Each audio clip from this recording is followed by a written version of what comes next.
Hello, my name is Yoga Matt. I started a school called YogaMattAcademy.com to teach wisdom, knowledge, the asanas of yoga, so that people will be healthier. But yoga has so many wonderful, wonderful things to learn. And as you gain knowledge, how could you not teach it? So I wanted to discuss racism. I don't know how long this is going to take, so I hope you'll bear with me if you think you're learning something. So let me start off by saying namaste. Or let me start off by saying Om Namah Shivaya. Those are Sanskrit phrases or words from India. But what they mean to me, and the way it was explained to me, is that somehow, some way, we have to bypass this physical machine. This is nothing but a machine. That's all it is. It's nothing but a machine. The truth of who we are is driving that machine. And that's within. That's within. So namaste to everyone. Om Namah Shivaya to everyone. And your truth and my truth is one and the same. So there has to be a system to bypass the machine. And that's namaste, or Om Namah Shivaya. So I'm going to tell you some stories because it takes time to understand what this is all about. You can understand it, but it takes time to change who you are and how you think. Years ago, when I first started yoga, I went to a place and they had a Swami there, and he was black. He was Bahamian. His name was Swami Swayam. And I liked him right off the bat. But he would always go to me and he would say, Om Namah Shivaya. Every time he'd see me, Om Namah Shivaya. And finally, although it felt wonderful, I asked him what it meant. And essentially what he said to me is, I'm recognizing the truth within you, who I truly am. And I said, whoa, that's beautiful. It can be used as a greeting. I bypass your machine, your physical body, your temple, and I go into your truth. And that truth is the same as mine. The same thing applies to namaste. Essentially, the meanings, the way I was taught, are one and the same. So that in itself triggers the mind to see something different.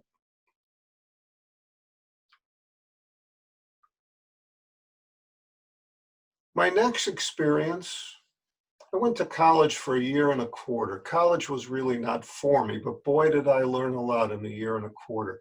And I noticed one thing, or two things that were really interesting to me. Number one, nobody seemed to care about religion. And number two, nobody seemed to care about color. I was totally amazed because on the outside, religion, color, I was amazed. I thought about it a lot. I still think about it a lot. That's amazing.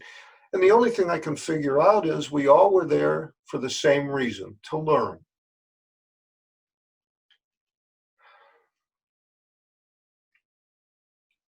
And then I have another story. When I was teaching yoga, I had a family from Jamaica ask me to help someone with yoga. I used to teach privately, and so I went there. And everybody I met was wonderful, really nice, super terrific, really, well educated, just nice people. And I thought, isn't this interesting? Again, the same kind of a thing. Isn't it interesting? Family's nice. I enjoy talking to them.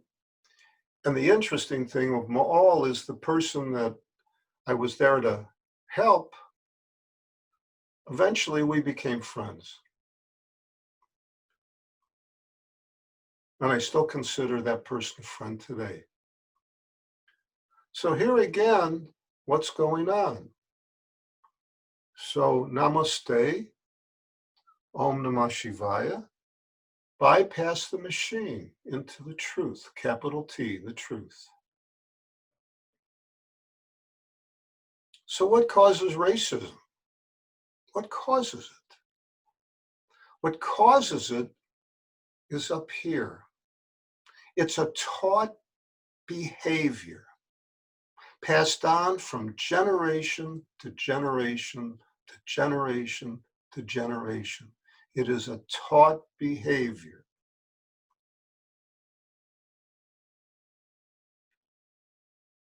So years ago, my father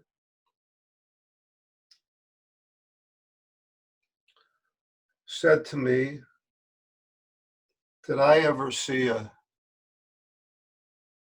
the song, which is right here, called Carefully Taught. It's a movie that I saw when I was young, probably about 12 years of age, with my mother. And it had Mitzi Gaynor in it. And I thought she was the most beautiful woman that ever lived. And it was called South Pacific. I believe it was a Broadway show at one time. And my father, later on, as I was getting more and more into yoga, he said, did you ever see the words of Carefully Taught? And I knew the words, but I never thought about them. I used to listen to words and I could sing them over and over and over again, but I really wasn't listening to the words. And so Carefully Taught should be something that everybody, movie South Pacific, by the way, was wonderful. People should really see it. It's a terrific movie. But the song Carefully Taught should be on everybody's lips and in everybody's mind. So I'm going to read you the words. I could sing it, but I'll read you the words. You've got to be taught to hate and to fear. You've got to be taught from year to year. It's got to be drummed in your dear little ear. You've got to be carefully taught. You've got to be taught to be afraid of people whose eyes are oddly made and people whose skin is a different shade. You've got to be carefully taught.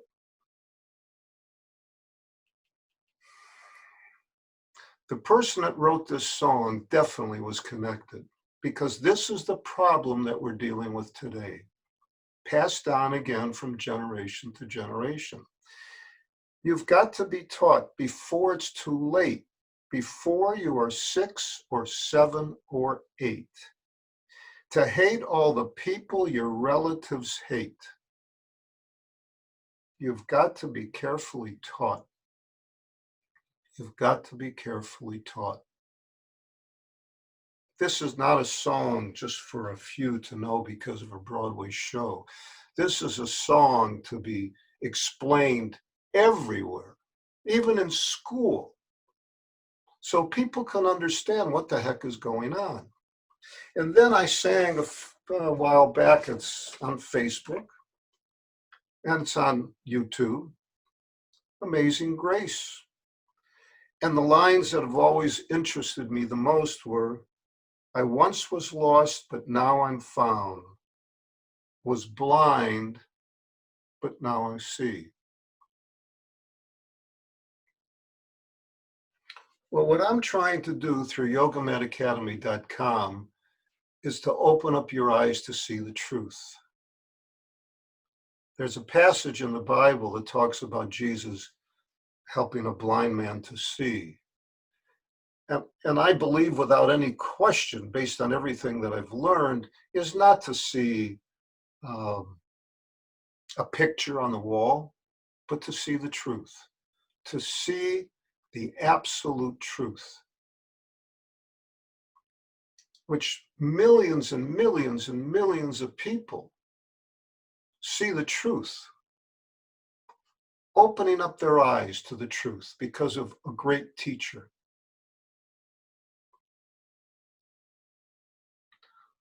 A while back, not that long ago, a movie was made about the story of Jackie Robinson.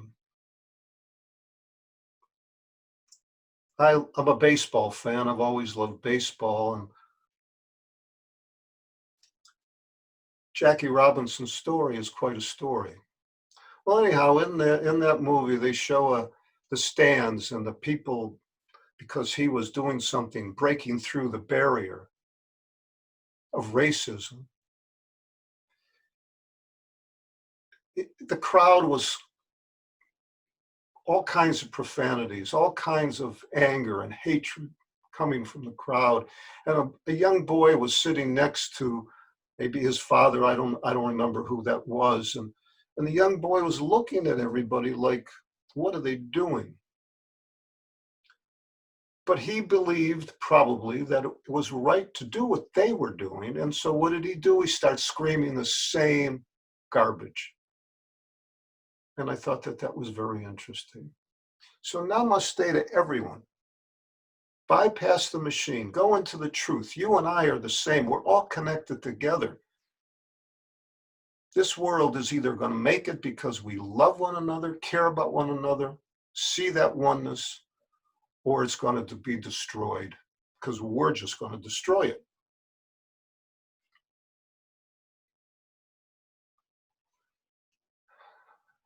There's so much. So what causes racism? Passed on from generation to generation. It's in the ego. That's where it is. It's a tape so big that it's in the ego. Huge tape. A little child doesn't care about racism. They say hello to everybody. They smile at everybody. I have to tell you another story to try to explain. This was somebody in a office supply store, and there were two lines. And a mother was there with a shopping cart, and a little girl was sitting in front. And she was cute, and so I wanted to say hello to her, so I said hi, and I touched her hand. The mother was talking to somebody or on the phone. And I said, now you touch my hand. And she didn't touch it, she smacked it. I said, that's not a touch, that's a smack. So I touched her hand again to show her, and I said, now you touch my hand, and she smacked it again. I did that 3 times, trying to show her the difference between a nice touch and a smack. You can tell that this was done before all the craziness where you can't even look at a child anymore without somebody thinking there's something wrong with you. And anyhow, the mother all of a sudden saw me doing what we were doing. And so what did she do? She smacked the child's hand. She says, don't bother that man.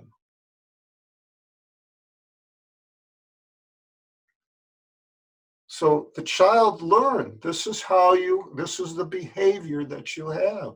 And it develops a tape. And by the time you get older and older and older, that tape gets stronger and stronger and stronger till it's just beyond belief. So I want everybody to close their eyes. And by the way, please pass this on to other people. We all know this is right, but we just can't seem to get our act together to explain it. So I want everybody to close their eyes. Now your eyes are closed. Keep them closed.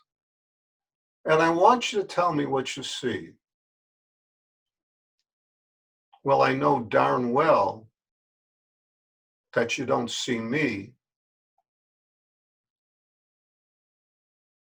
So you can't tell it with your eyes closed whether I'm black, white, or any color. You can't tell whether my eyes are different shape than yours or whatever. You can't tell because your eyes are closed. Now I want you to keep your eyes closed and I want you to cover your ears so that you can't even hear my voice. You can't tell whether I have a Southern accent, a German accent, a Japanese accent, a Chinese accent, a British accent, because your ears can't hear and your eyes can't see. I remember years ago in a stockbrokerage office, and these kids were working the phone. They were young kids. And there was a guy there that was the color black. Okay, he was black. And he's on the phone, and how would you ever know he was black? Because he sounded white. And people bought from him like they bought from everybody else. Why? Because he sounded white. If they saw him, that tape would trigger. That's been going on from teaching from generation to generation. Otherwise, he's white. And again, I thought, isn't that interesting?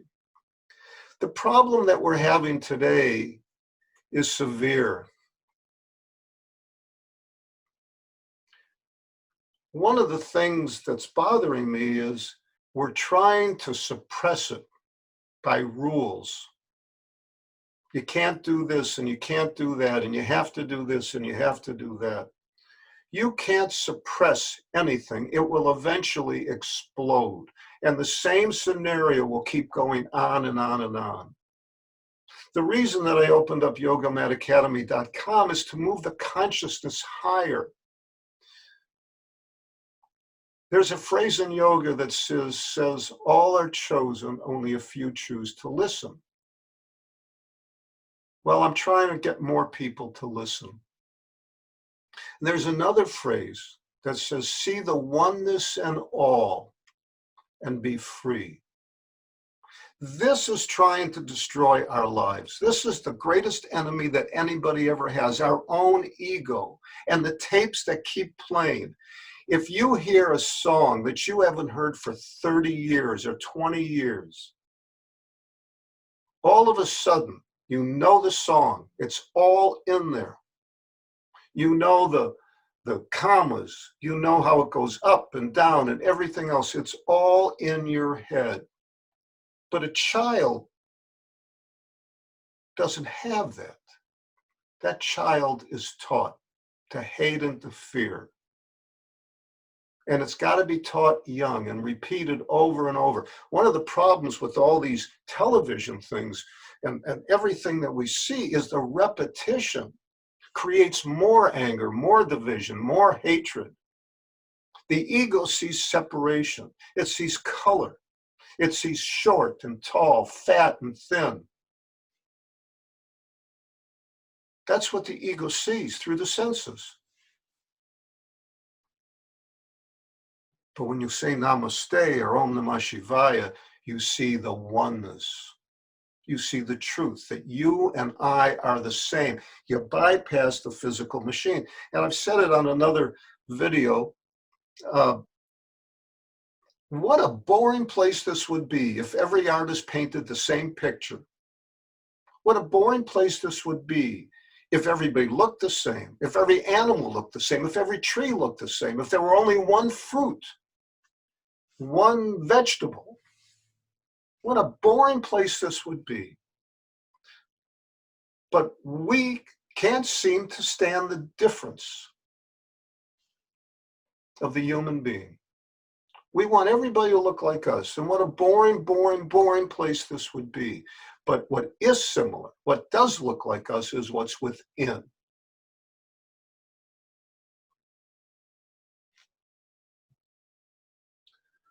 I once was lost, but now I'm found, was blind, but now I see. We need to establish the teaching of love. We need to raise the consciousness of people so that they understand the truth of who we are, that the driver of this physical machine is within. You can see that sometimes in a newborn. You can see the newborn trying to work its fingers. You can see it.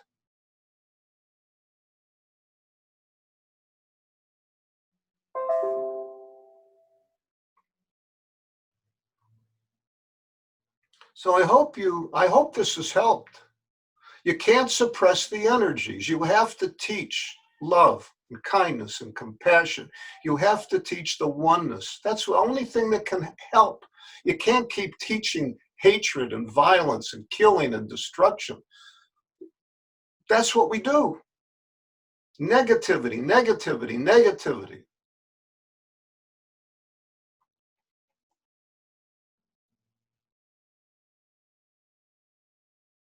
So I hope I've helped. I just saw my logo here, Yoga Mat Academy. It's one of my logos. I want to teach people to start to care about one another. And by the way, the greatest equalizer of all is self-esteem. Years ago, I'm at Shivananda Yoga. This was in the Bahamas. It was one of my favorite places to go. I consider Swami Shivananda, even though he never lived or he had passed away, called Mahasamadhi. He had passed away many years before I even got involved in yoga. And anyhow, I'm there, and I believe I was staff at the time. And there was a picnic table by the kitchen. You had all these people sitting around there, and, you know, big shots, every one of them, acting that way anyhow. They were all college graduates, or sounded like it, the way they talked. Yeah, they were college graduates because of the discussion. And there was a kid from Jamaica at the yoga retreat. He was about 24, 26 years of age. And they asked if we would help to put some plants in the ground. They needed to do some planting. And of course, all these highfalutin people around that picnic table, nobody offered, but he did. The young kid did. The young man did. And I thought to myself at that point, isn't that interesting? I'll bet these people sitting around the table don't even know how to put a plant in the ground. And I thought about that. That interested me. And then another day, maybe a day later, or another day, the young man came to the table where all these people were sitting. He said, "Does anyone want a coconut?" And maybe all of them, but some of them said, "Sure." I'll never forget this. What did he do? He scaled the coconut tree, brought down the coconuts, and then he knew how to open them up, and they were coconuts. And I thought about that.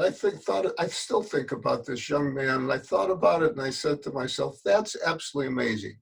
All these people with all this highfalutin education, and I don't even know what his education was. He was a farmer. That's what he was, a farmer. And anyhow, all these highfalutin people sitting around that table. If we were on a deserted island you could take that education and throw it in the trash. Because you know what? We'd starve to death. He was the only one that knew how to keep us alive. And I think about him a lot.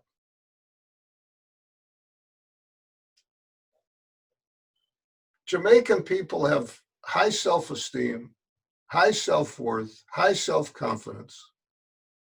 I have to tell you another story. The guy that I taught yoga to that became my good friend, one day I said, come on, let's go. He was in a wheelchair. So I said, come on, let's go. We'll go walk around the neighborhood.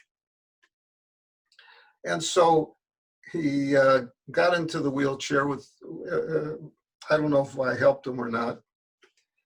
And we went out into the neighborhood and I pushed him around the neighborhood. And it was essentially a white neighborhood.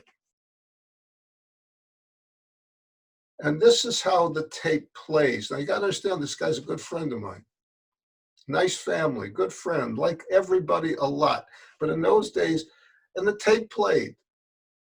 Then what did the tape say? The tape said, why am I pushing him around? He's supposed to be pushing me around. And I laughed because I didn't care, and it wasn't the truth. It was the fact that a tape played, an old tape, just played like that song would play. I think about all of these things because we have to raise the consciousness. We have to understand the truth of who we are. And that this thing about the physical machine is nothing but it's our physical machine. And one day, according to everything that I believe and know, I always believed in reincarnation, this physical machine is going to be going ashes to ashes, dust to dust. But the soul is eternal. The soul will be there forever.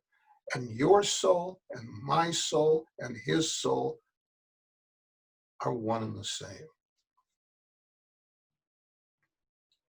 So I thought you might be interested in that story. They're all the stories. See the oneness in all and be free. What kind of tapes are in your brain? We have to add new tapes. Tapes of love and kindness and compassion.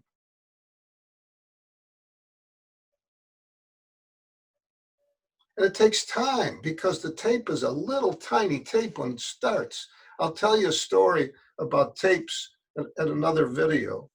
But remember yogamatacademy.com. Join yogamatacademy.com. I'm telling you, it'll change your life. People changed my whole life. They changed my entire life.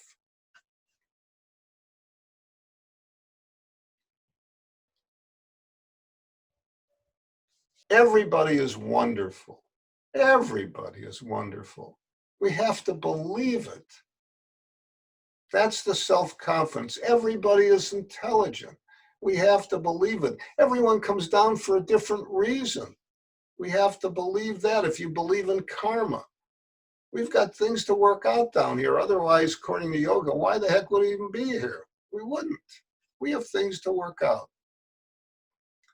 So have a wonderful, wonderful day. See the oneness in all and be free. And I'll see you in the next video. Thank you very much for listening. See you in the next video. Om peace.